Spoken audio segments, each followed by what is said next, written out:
joining Rashad Robinson, president of the Color of Change, a racial justice group. David Litt, former speechwriter for President Obama. Adrian Elrod, Democratic strategist and former senior advisor to Hillary Clinton's 2016 campaign. Lauren Leader joins us. She's the chief executive officer of All In Together, a group that empowers women in politics. In Los Angeles, David Siders, senior reporter at Politico, and in D.C., Elena Beverly, former White House aide during the Obama administration. Lauren Leader, yeah.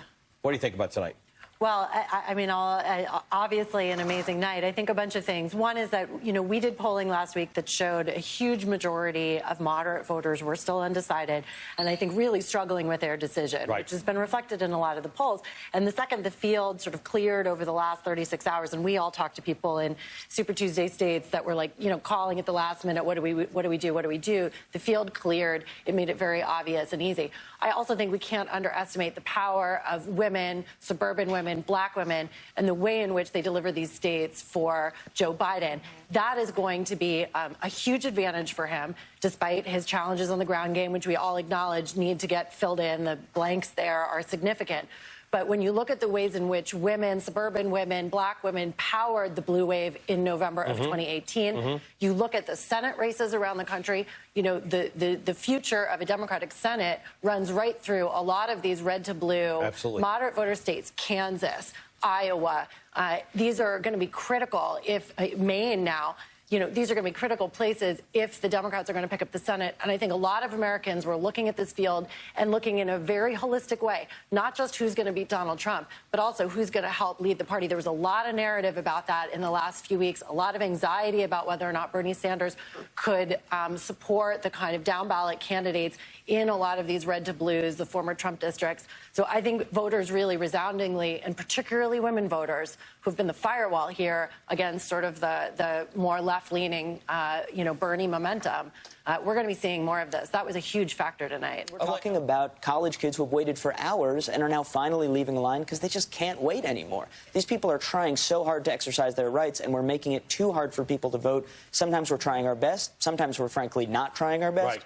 In all these cases, especially with young voters, you have to make the process work so that people had that good experience the first time and they come back year after year. Well, hourly workers, this is a huge issue. And I would encourage every single person who waited on a line today in Texas or California to call or write their state legislator, because in California, you only get 2 hours paid time off by law. That means that folks that are hourly workers or don't have employers, which, by the way, is the vast majority of employers in America, do not give any additional paid time off beyond what the state statutes are. Those are things that are controlled in your own state. Everybody that waited on a line needs to get active on that and make sure those laws change, because that is a huge issue in terms of voter participation.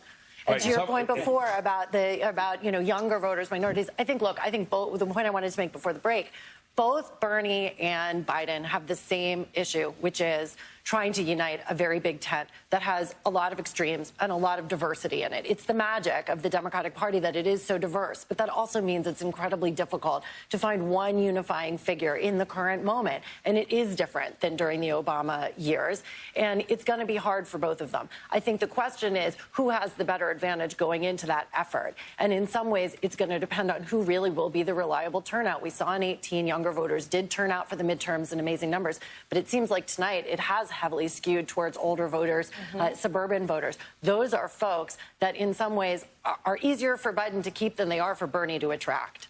All right. We're going to take a quick break. David Siders. Yeah, I mean, it's kind of interesting hearing this all, particularly, Lauren, from Bernie Sanders supporters, because actually, if you're all into that much policy, Elizabeth Warren would have been your candidate.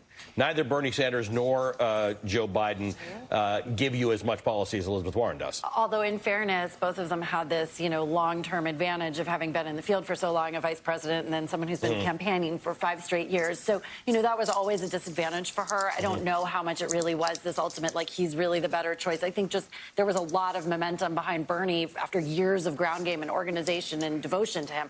I think the point that Jamil made is right, but the exact same point is going to be true the other way around, which is that there are a tremendous number of voters, moderate voters in the suburbs, as I said before, who really are not comfortable with the idea of Sanders as a nominee and are, that was part of the momentum that we saw going into Super Tuesday. The question is the Democratic Party really ultimately, as Nancy Pelosi has said, more the center left as opposed to like really the left leaning? Yeah. We were just talking about one of the bellwether races in Texas, Jessica Cisneros, who was a Justice Democrat running against an incumbent Democrat, very high profile race on the, very supported on the left by AOC, et cetera. She lost tonight. And I think that tells you something maybe about, who's turning out and where the center of gravity really is. We've been arguing about this for a long time. Super Tuesday results seem to indicate the center of gravity maybe not as far to the left as we all thought. All right. It's the mobilization game now. It's time for voters to get off the sidelines, go volunteer, give money to the candidates that they believe in, especially in the states that haven't voted yet. This is going to be a hotly contested primary until, for a while. And the winner ultimately is going to be the one who gets out, those volunteers, the army of people willing to work for them. We'll end it there. Thank you. A big thank you to all of our panel for sticking with us tonight after Super Tuesday. Rashad Robinson, Lauren Leader, Adrian Elrod, Susan Del Percio, Jamil Smith, and Elena Beverly, and David Siders. That'll do it for me. I'm Ali Veldt.